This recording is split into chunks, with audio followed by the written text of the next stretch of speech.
Every financial problem you have makes every other financial problem worse. And nobody talks about that part. And I don't mean that abstractly. I mean there's a very specific way that these things all connect.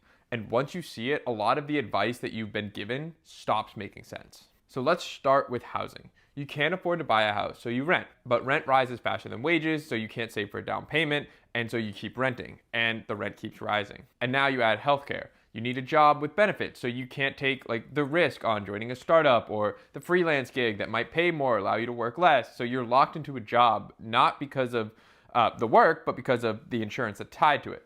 And then you add childcare. The average cost of childcare is over $10,000 a year. So one parent considers staying home, but then you lose that income, which means you definitely can't buy a house now. Or both parents work, and that $10,000 on childcare eats into the second income. Now you add education. So you took out a debt to get a degree for a job that can't afford the cost of the degree, let alone everything else. Okay, because the degree costs more than it used to, and the wage premium is smaller than it used to be. So you start behind.